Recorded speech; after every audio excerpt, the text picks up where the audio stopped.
What's up, everyone? It's Russo. I hope everyone is doing well. Please follow my Instagram at RussoLifts, just in case something happens to this YouTube channel. You can follow, message, and you can watch my daily story content on Instagram. I'll see you there. What is up, everyone? It's Russo. I hope everyone is doing well. Back with the motherfucking king of mass. Oh, I'm not allowed to swear that much anymore. People are getting mad at me for swearing. So back with the great king of Macedonia, keeping it PC on YouTube. Anyways, Alec is back. We're going into, coaching, right? Alec launched his coaching website. This is obviously flat out, no lie, a plug for Alec's coaching website, which will be in the description below. Please check it out. See all his pricings and consults. And the goal with Alec's coaching is to create other coaches, to create better coaches, meaning if you are an aspiring coach, I would get coaching under Alec.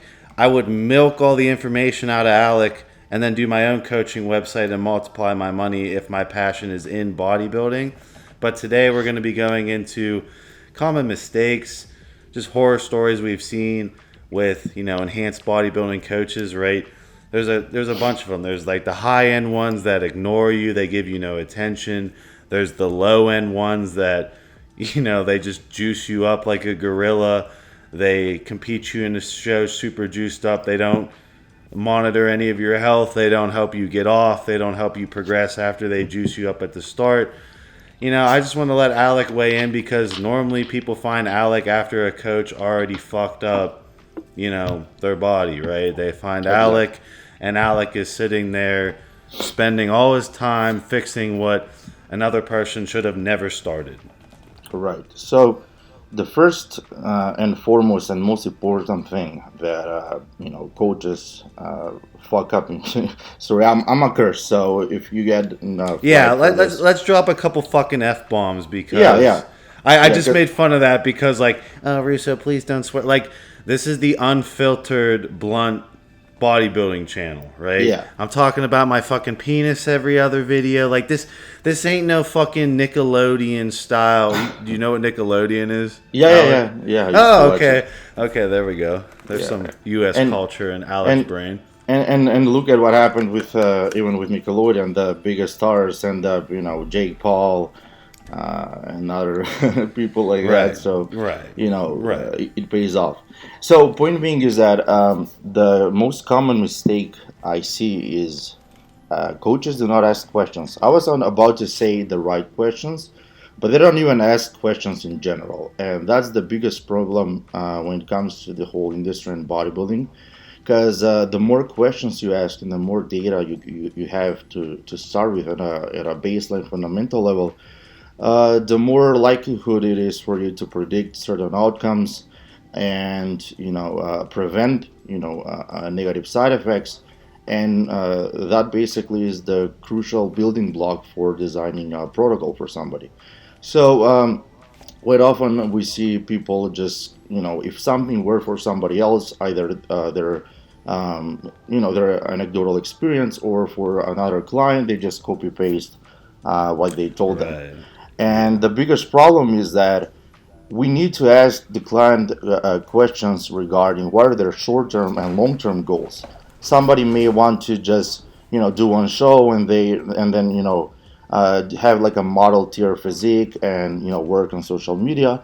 So they may not want to deal with certain side effects even from a cosmetic standpoint, like hair loss, like acne, things like that. So are you gonna just throw a bunch of Mastron and train at them? And you're king of maintaining your hairline. You're king of okay, right. Do you want to keep your hair, Ryan? Do you want to sacrifice some hair follicles with this cycle? Most dudes, like you said, they take one guy, this worked for them, slap it on. Where you're very customized of what are you actually looking to get out of going down this road? Exactly, and that's both short-term, acutely, and long-term. So that's super important, and we're just talking for the superficial things, like the cosmetic people that things that people fear. What about the internal side effects that are the actual scariest aspect? Like for example, we have everybody has their own endocrine and neurological baseline structure. So without looking at their blood work and potentially, we we need to even see in retrospect, two or three blood works if they've done anything in the past in the realm of PEDs, so we can see how they have responded with things that they tried, and then build upon that. So if somebody, for example, has has problems with blood sugar regulation, they're slightly on the fatter side, you're not gonna throw a bunch of NK677 and growth hormone in their bulking stack, obviously. So that's just one example. Some people have their because we have different genetic polymorphisms, acquired or inherited tendencies to be prone to certain side effects. Like if somebody, for example, is more prone to even autoimmune flare-ups, you're not gonna give them steroids that modulate the immune system unfavorably, like trembolone, like nandrolone, for example, because when things go wrong downstream, you cannot guess what's causing what, and when you go to the doctor, they'll just blame your steroid use, and then you're fucked. Right, So right. like, where do you go from Especially it? in the States, right? Like a licensed doctor that could get sued over giving you information is going to look at you like, oh, fuck. Like Yeah, they're not because going to do anything, right? there there's a huge liability issue, and the most paradoxical and kind of funny thing is that when playing around with hormones, when we're playing around with our endocrine system, we can cause downstream problems that can last even a lifelong. And the typical bodybuilder and bodybuilding coach is not your average, electrical engineer or a doctor or high level profile educated individual. They're rather, either bouncers or say, like even Gym drug rat. dealers. Yeah, Yeah. so it's not like you don't have to be a doctor, but you have to have that type of capacity to, Mentality of breaking down what's yeah, going on. exactly. So you need to put hours and hours of research and actually understand the pharmacology behind things, the endocrine system, the nervous system, how things intertwine with one another. Because everything, all these messaging systems, they coincide and they work complementary to one another. They're not separate entities. So like if somebody is prone to have anxiety and they're on like three different antidepressants, you're not gonna put them on harsh androgens or things that may potentially increase prolactin and downregulate dopamine, and throw them off balance that much further. So there's a lot of things that need to be taken into consideration, both from previous experience, what they've done, potentially even family history, and gather all the data and all of the information and ask a lot of questions in order to be able to foresee and prevent proactively a lot of potential negative side effects. Because attenuating side effects is the name of the game. It's longevity.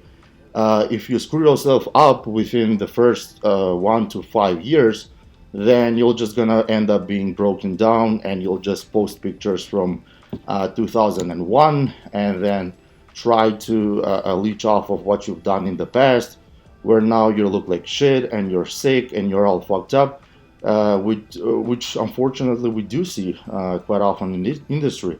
Or you can just Photoshop or Photoshop or whatever your pictures and actually never even look like anything in real life.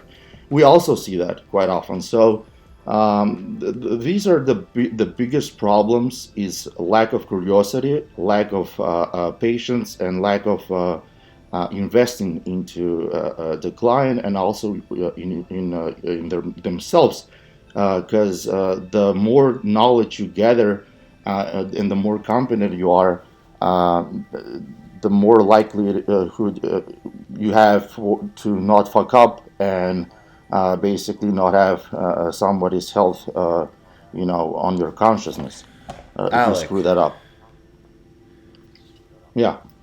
Alec, let me ask you this question. Like, let's say your slots are full, right? Everyone wants your coaching, and they can't get access to you, and they're trying to scope out a coach.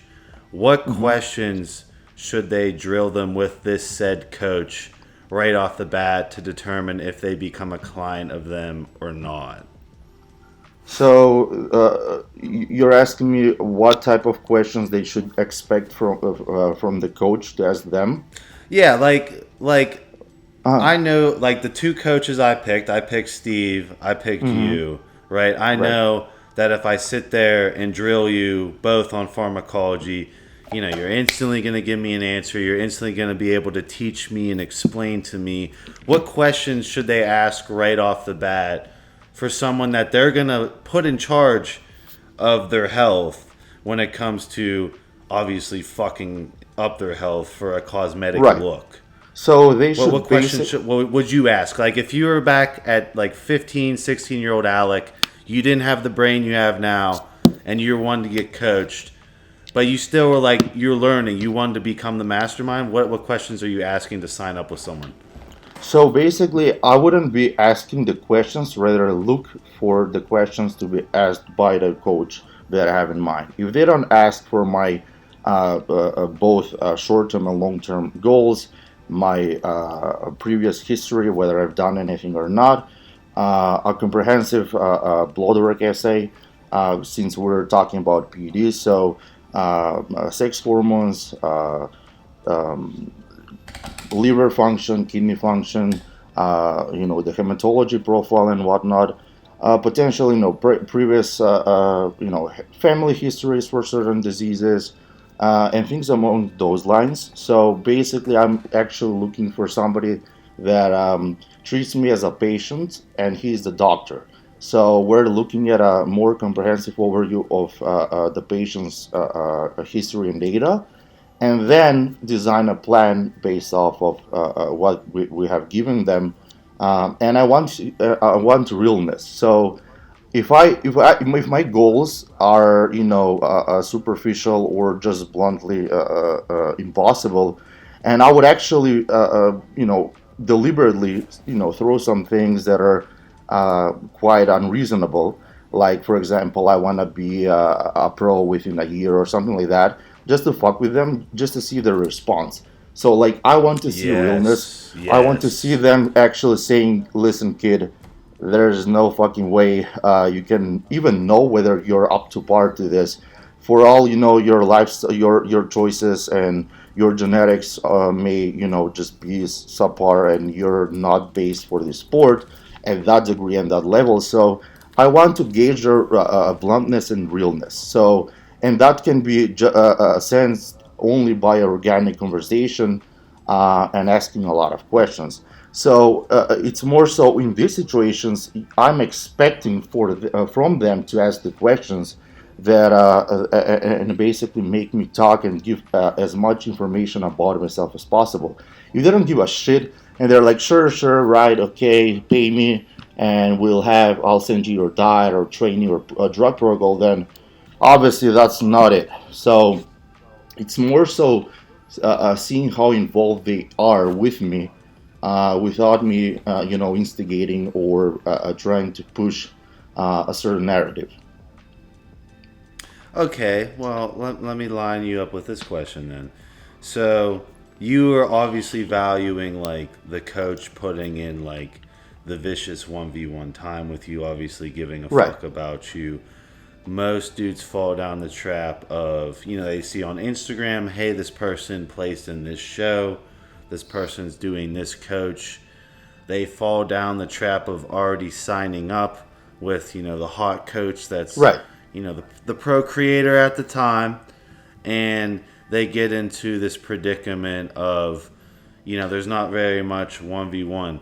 Would you want them to drop this quote unquote famous coach and find a local coach that has less doors they could open but is giving more 1v1 time?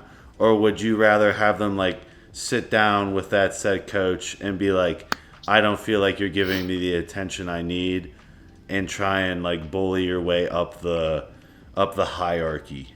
if that makes sense. Yeah, it does. So because like I'm just thinking of real situations that I would be in if I wasn't well connected. Like if I didn't, Right. I couldn't get the attention of you. I couldn't get the attention of Steve. I didn't have the connection that I have. I'd be more falling down the poles that these people fall down. So here's the thing. When we're talking about mentorship and coaching, we're giving our trust, our health in somebody else's hands.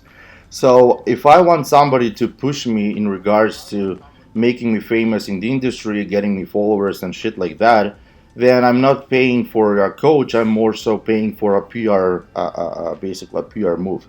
So a lot of people that go with hot coaches, they either willingly and knowingly do that with the goal in mind to just being reposted on their page and make a name out of themselves for themselves, which is fine, but that defeats the actual fundamental reasoning why people are looking for coaches. So if we're looking at somebody that's a mentor that we will entrust our health with, then I don't give a shit whether they're super famous or not. I'm just looking face value what they're saying, their outlook of things, their knowledge, their information, their approach, and their realness and bluntness with me. So that's why we're discussing whether you're looking at somebody that you want to blow up with from a business standpoint, or are you actually looking for a coach to guide you as safe as possible towards your goals. So that's super crucial, and we need to distinct which thing we're basically gonna put an emphasis on. So I'm not somebody that can blow somebody up with cloud or anything like that. I don't have cloud, and quite frankly, I don't even want that. You were the one too. He'll have it. He'll have it. Yeah. You're the one that has been on my ass for that for quite a few years. But my point is that I'd rather quite a few. Yeah, like I personally entire time would be happier and prefer to have like I don't know, like 50 guys that are like I truly help and work with, and be unknown rather than having thousands upon thousands that I barely even attend to, and have all this fucking fame and whatever. Because I don't do this with the goal in mind to make a living out of this, because I'm doing really well outside of this. So that's why the sheer dopaminergic drive and happiness that I gain out of a message that I fix somebody's health problem, or they're happy with the results, or we've done something extraordinary. Like that's a different type of reward that you cannot put a price on. And when we talked on the previous blunt biohacking episode, I told you it's very hard to put a price and a value on actually helping somebody out, because that can change lives, and that's why it's more so the actual doing what you love and get a certain financial return for the effort and the time. But it's a matter of what are your priorities. So I can just talk from my perspective. Yeah, and I feel like that's Alex's biggest selling point is like he's a serial entrepreneur. He don't have to coach. He doesn't. Yeah. This is pure passion.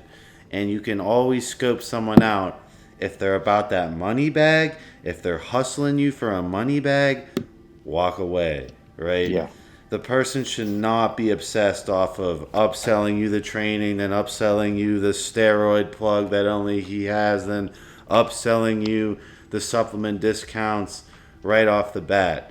I like the way Alec worded it. It should be like a thorough conversation where you're not really revealing a lot about yourself. You're letting them try to pry it out of you.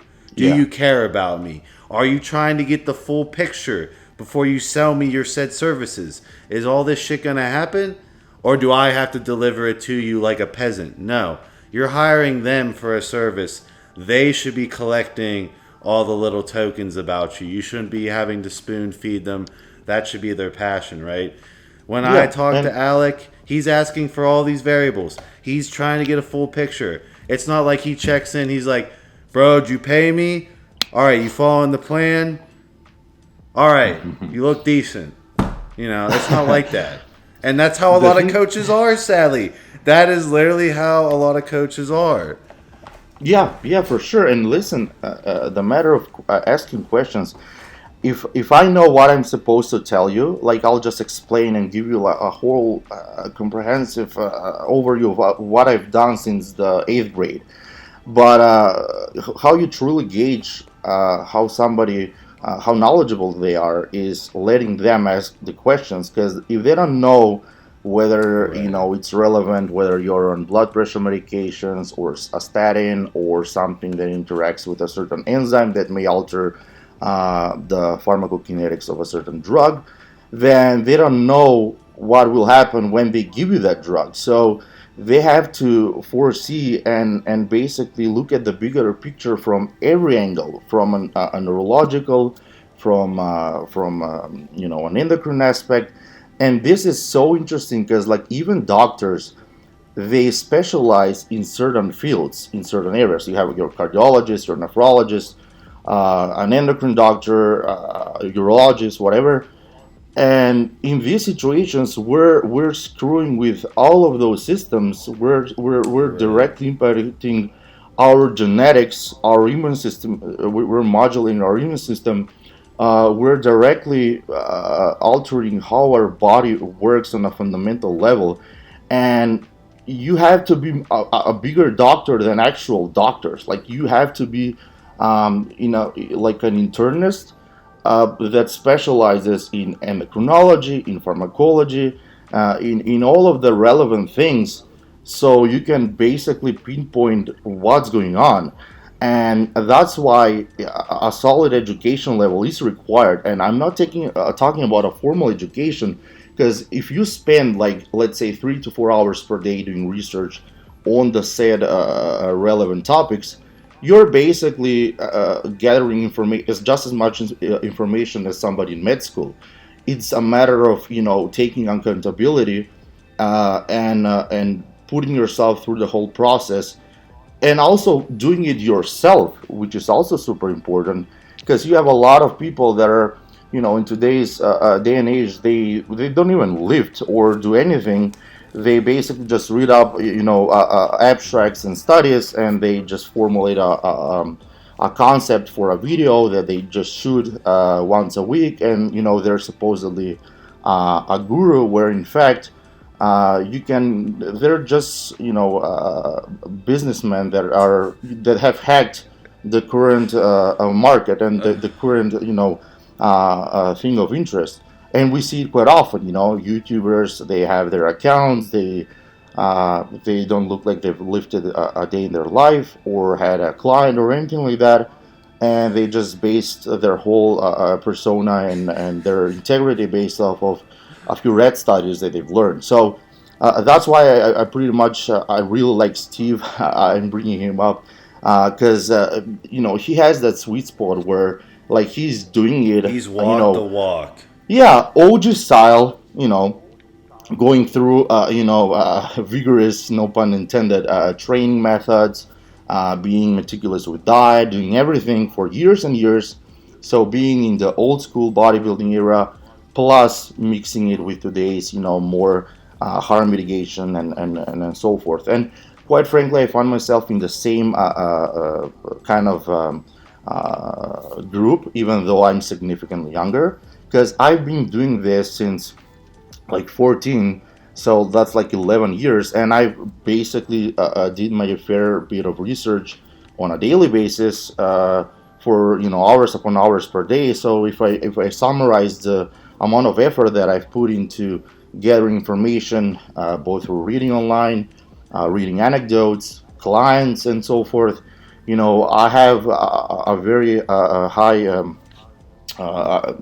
Basically a high perception of my capabilities based off of purely having done the work, and I'm still in the works of it. So I want to see where I end up in 10 years. 40-year-old Alec 40-year-old Alec is the God guru. This is the God of hormones, but he's still the man right now. I'm waiting for the God. One more decade is going to be hilarious. Yeah. So and also going through various of hardships and unplanned issues in my life with my autoimmune issues. I started looking at things from a different angle that I otherwise wouldn't have. So right now, like I'm putting a more emphasis on learning how androgens modulate the immune system and reading, more, interesting studies on every PED and how they infect certain, cytokines and things among those lines. Because there are a lot of things that we overview and then we just do not pay attention or even think that they may affect us in certain ways where they can be life-changing. So it's quite interesting to say the least.